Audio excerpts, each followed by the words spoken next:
Halo, Assalamualaikum warahmatullahi wabarakatuh. Jumpa lagi dengan saya, Manda Fikirawan.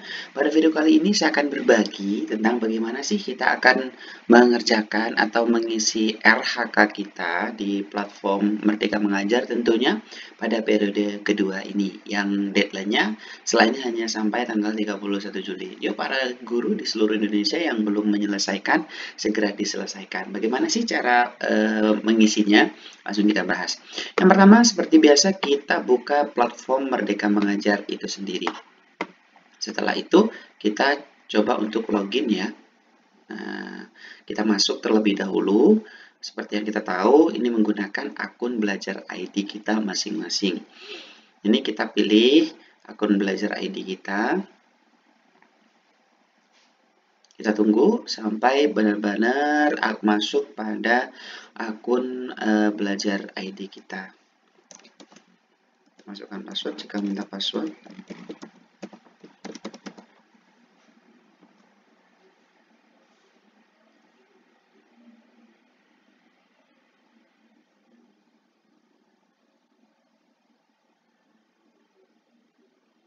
Oke, continue.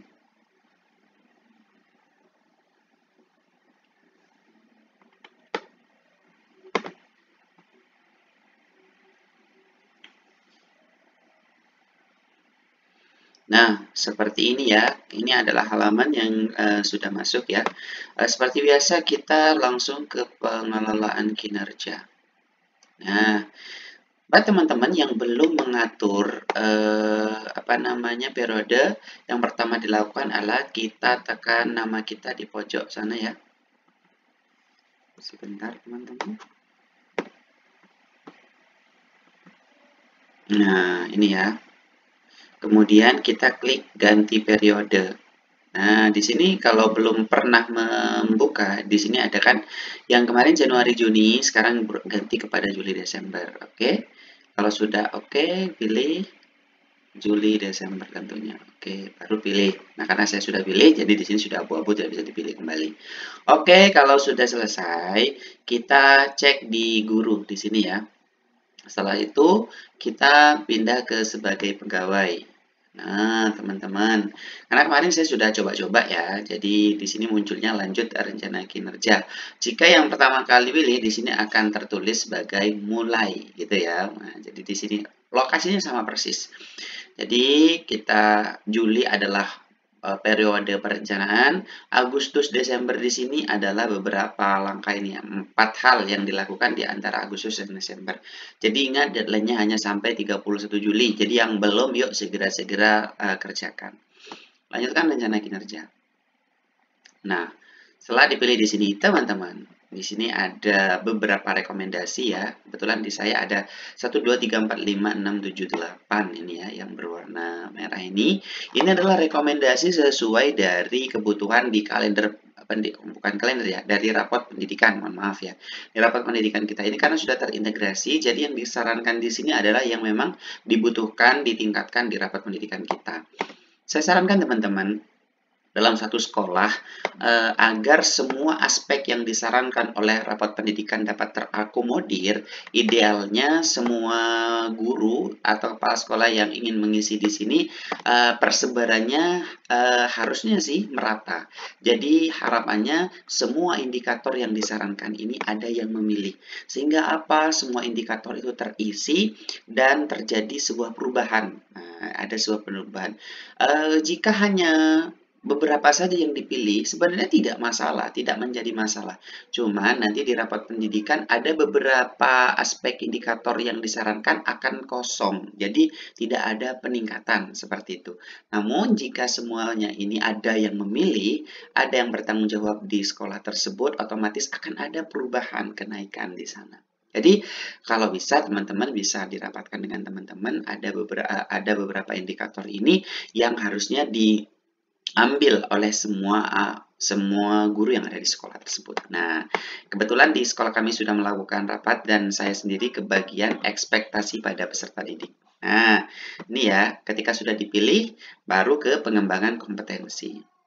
Nah, teman-teman, kalau di bagian pengelolaan perencanaan kinerja, ini mau pilih yang manapun, mau yang di awal mau ambil yang manapun, ini isinya sama. Kalau di halaman ini sama. Jadi ini tidak ada hubungannya dengan yang tadi ya. Jadi kita mengambil pengembangan kompetensi sesuai yang kita butuhkan. Nah, di sini kebetulan kalau saya pribadi saya ambil yang karena saya di sekolah sebagai penggerak komunitas, saya ambil penggerak komunitas. Masih sama ya dengan semester 1 kemarin. Jadi teman-teman ambil sesuai yang kemampuan ya. Kalau kemampuannya teman-teman ambilnya segini ya diambil. Tidak usah terlalu dipaksakan karena nanti ini di belakang yang terpenting itu laporannya apa yang kita setorkan itu sesuai dengan apa yang direncanakan. Jangan sampai kita mengambil rencana yang terlalu muluk-muluk dan akhirnya kita kesulitan untuk merealisasikannya. Begitu ya teman-teman. Jadi pilih, kemudian tambah lagi sesuai yang dibutuhkan. Kalau memang dari sini masih ada, tambah lagi. Nah, begitu kan? Jadi ini bisa ditambah beberapa yang bisa diambil dari 4 poin sampai tertingginya 128 poin ini kalau guru penggerak ya. Nah, oke. Karena menurut saya sudah cukup, saya tidak perlu menambah lagi. Oke. Setelah mengisi di sini, kita ke tugas tambahan. Nah, ketika ke tugas tambahan juga sama. Bapak Ibu di sekolahnya SK-nya apa saja nih? Bapak Ibu bisa pilih mulai dari sini sebagai, karena saya di sini sebagai wakil kepala satuan pendidikan urusan kurikulum, jadi saya ambil di sini. Kemudian saya tambahkan saya pengembang ekstrakurikuler baca tulis Al-Qur'an, saya pilih juga. Dan juga di sini adalah SK sebagai guru piket. Nah, jika selain itu masih ada OSIS atau apa, monggo Bapak Ibu silakan pilih sesuai dengan kebutuhan ya. Nah, di sini banyak banget ya, sesuai dengan kebutuhan kita. Kita mau bertugas sebagai apa, kita masukkan. Saya tadi sebagai guru piket ya, guru piket saya masukkan kembali sebentar. Jadi di sini program keahlian di mana lagi teman-teman? Oh ya, guru piket ini, mohon maaf. Nah, kalau sudah selesai, kita ke perilaku kerja. Nah, ke perilaku kerja, pertanyaannya ini sama, ada 7 ya, 7 indikator. Nah, 7 indikator ini jawabannya bagaimana Bapak Ibu? Ya, kita pilih sesuai dengan yang kita butuhkan di sini. Yang misalnya pelayanannya kita mau fokus di mana, apakah memahami kebutuhan peserta didik. Nih, kalau saya kebetulan ya pilih yang itu. Kemudian yang kedua adalah bagaimana Anda akan menerapkan perilaku dalam kehidupan sehari-hari. Saya akan kebutuhan peserta secara proaktif, asesmen awal. Kebetulan kalau saya akan melakukan ini. Karena nanti di pembelajaran akan saya lakukan diagnostik awal. Terus apa perilaku yang paling ingin difokuskan di tahun ini? Misalnya saya ingin memanfaatkan sumber daya pendidikan bertanggung jawab, efektif, dan efisien. Ini aja. Dalam sehari-hari,